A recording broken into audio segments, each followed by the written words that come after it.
Python OOP approach, that is object oriented programming approach. Python is a multi-paradigm programming language as it supports different programming approach. And one of the popular approaches to solve a programming problem is by creating objects. And this is known as object-oriented programming, that is OOP. So objects will be doing everything. So that's why you will be defining objects, and using objects will be writing our code. And that's why this Python is known as object-oriented programming language. An object has two characteristics. The first one is the attributes or messages. That means what are the different values these attributes can hold, and behaviors or methods which will define that what are the different permitted operations that we can carry out on these attributes and messages. So let's take one example. So dog is an object, and it has the name, age, height, weight, color are the attributes, and barking, wagging and this running are the respective behaviors. So the concept of object oriented programming in Python focuses on creating reusable codes. That means once the code will be defined, will be written, we can reuse that code as when required. So reusability will be enhanced if you go for the object oriented programming, because whatever the methods we are going to write, that can be used for any number of times. So this concept is also known as DRY, that is don't repeat yourself. In Python, the concept of object oriented programming follows some basic principles. So what are the principles? We basically have three principles. So that is the inheritance, next one is the encapsulation, next one is the polymorphism. So a process of using details from a new class without modifying the existing class. So a process of using details from a new class without modifying the existing class is known as the inheritance, where the reusability code is getting implemented. That means here we will be having one class, from the class we will be taking the respective methods and attributes, the respective messages and methods into another class, and we can go on adding some other methods and messages as applicable. Next one is the encapsulation, that is the hiding the private details of a class from other objects. So class is nothing but a common blueprint for all the alike objects. So that is known as a class, and in case of encapsulation, it will hide those private detailing of a class. And next one is the polymorphism, that is a concept of using common operation in different ways for different data input. So this is known as polymorphism. Whenever multiple things or the same thing will have the different name, rather I should say, when the same thing has got different name, then we can call it as a polymorphic. So that's why a concept of using the common operation in different ways, passing different data input, is known as a polymorphism. So these are the main three pillars of object oriented programming. So let us go for one demonstration where we will be showing you that how this Python has become object oriented. In object oriented programming in Python, we define class and objects. We know that instance of a class is known as an object. An object consists of multiple different messages which will be holding different values, and methods which will decide or which will determine the permitted operations that we can carry out on those messages. Here we are defining one class. The name of the class is mybird, and this class is having three different methods. The first method is very special, is underscore underscore init underscore underscore. This method is known as a constructor. A constructor name will be always underscore underscore init underscore underscore irrespective of the class name, and it will have the prototype which will be having one self as input argument. So this self is actually denoting the object reference, that means the object which will be created under this class, and this is also known as this reference. So this particular init, this constructor is having only one statement to get printed. Also we are having other methods, that is the what type, and we are having the method that is scan swim. What type method is having this string to get printed, and this scan swim is also having this string to get printed here. So in this way we have declared the class body mybird. So now we are going for this myparrot, and here we are having one instance variable species which is having this string, that is a bird here, and this is our constructor which will print this respective message.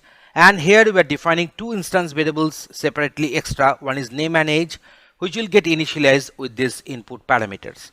We are having another method that is a can sing, and this from this method we are returning one string, and this is the string which will go on returning. And you see here we are passing this self.name as a first placeholder content and this song as a second placeholder content. So in this way we have defined this myParrot class here. So now we are having the next class, that is the myPenguin.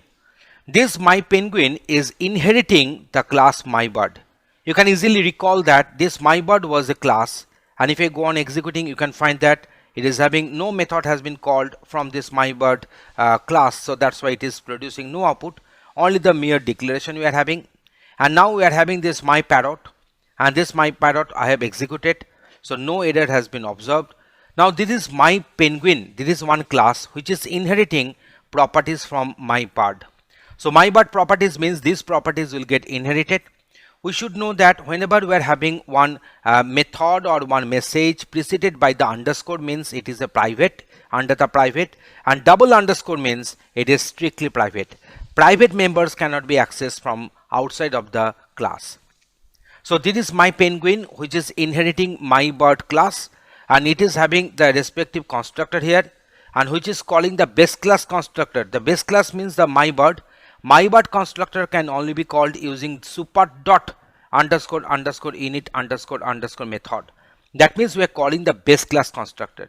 This super method is actually denoting the base class name, and what about the name of the base class? It can be referred using this super method, and it is calling the base class constructor. In the local function body we are writing this, the penguin is ready. Next one we are having this who is this. This is a respective string to get printed. Can run, this is another method, the respective string will get printed here. So in this way we have defined myPenguin. We have defined the myPenguin, which is inheriting myBird class here. Okay, so I'm writing this one as myPenguin, that will be better. So myPenguin class inheriting the attributes from the myBird class here. So now let us go for the instantiation. That means we shall declare some instance of the class. Instance of the class means we are defining the object of the class. Here the class name is myParrot, so we are calling the constructor. So mp1, that is the myParrot1, is equal to myParrot. myParrot1 will be the name, and 10 will be given as the value for this age here. So you can find that age is will be passed and the name will be passed here. So that's why we are having this myParrot1 is the name and age is 10. myParrot2 is the name, 15 is the age here. So in this way you have defined two objects, what is mp1 and the one is mp2. It is actually denoting myParrot1 and myParrot2. So now to access the class attributes we can write in this way, mp1 is a, so we can go for format, and now mp1.class.species. So you can have this one. So species is nothing but one message, I think, one member variable we defined, there is a species, and it is not under private because we haven't given any kind of underscore, single or double before this species. So it is under the public scope, can be accessed from the outside. So that's why we're having this mp1.class.species, and now here we are having this mp2 is also the placeholder is there, and format mp2.class.species. So now we are going for this, that is the instance attribute. So now we are going for this mp1.name and mp1.age are going to get printed using this particular placeholders and dot format method. So mp1.canString, that means here we are having one method, that is a canString. This canSing, you can find that this canSing we defined here. So this is our method is canSing. This particular method requires one string as input argument, the respective the song name. So here we are passing this chirp.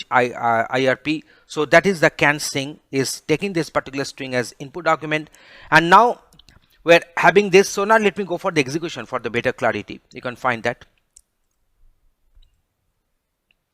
So myParrot class constructor is executing. So whenever we're calling this particular constructor to instantiate instance variables of this myParrot, then myParrot class constructor is executing 2 times because we have defined 2 objects here. So just going to this myParrot, you can easily find that Here we have written this my parrot class constructor is executing, so this line is producing the required string as output, and here the name and age are getting initialized with this input parameters name and age here, so you can get it. Okay, next we're going for this, that is the mp1 is a, you see mp1 is a bird and mp2 is also a bird, because here this species, we initialize this species with the string bird here.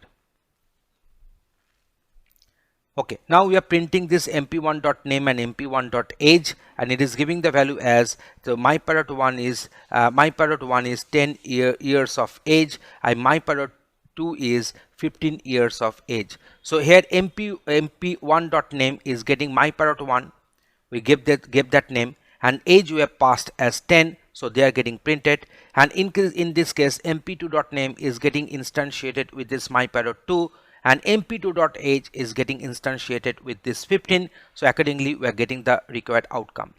So now we are having this can sing, so this particular method is producing this output here.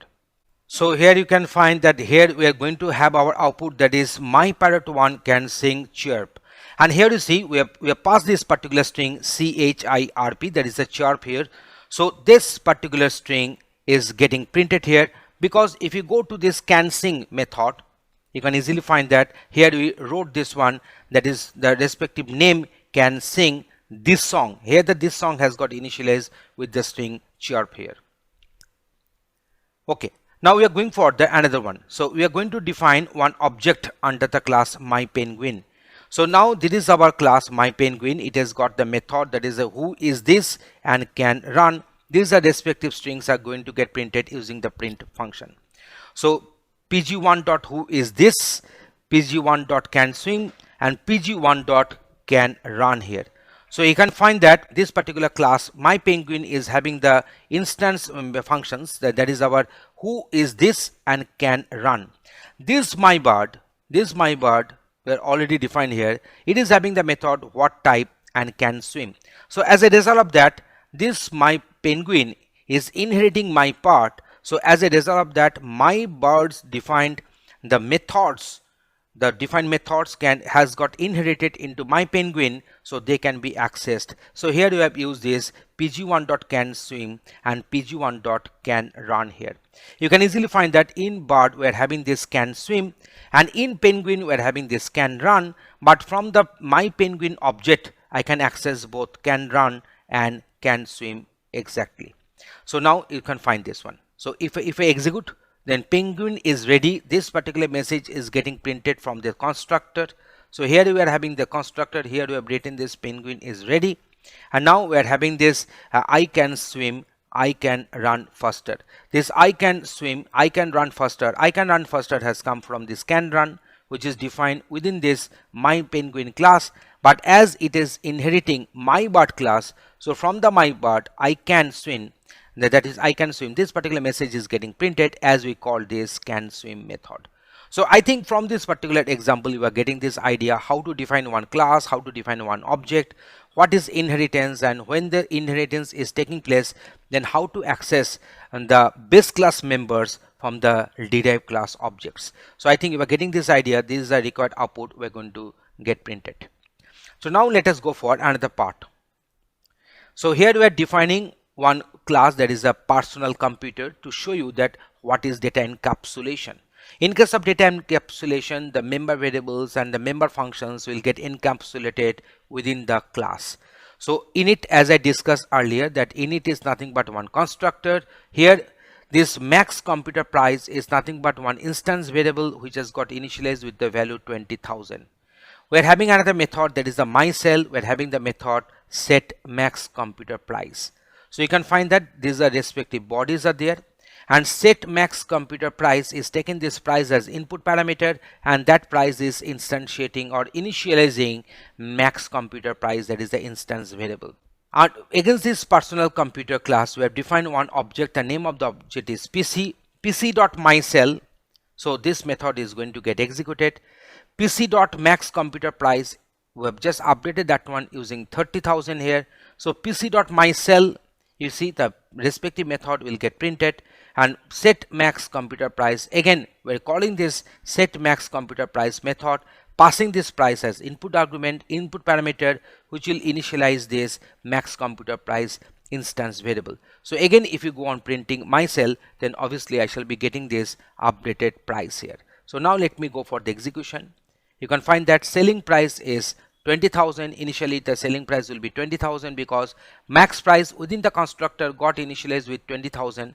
So whenever we call this pc.myCell, so max price has got printed as 20,000. After that we did some update directly using the instance variable. Then we did some update using this set max computer price method, and here the price has become 30,000. So my cell has printed the selling price as 30,000. After doing the update with the 40,000, pc.myCell, this method is printing the selling price as 40,000. So you are getting this idea how these classes are having the respective messages and the methods encapsulated within the class. So I think now you are getting the idea in case of Python how we can implement object oriented language features. Thanks for watching this video.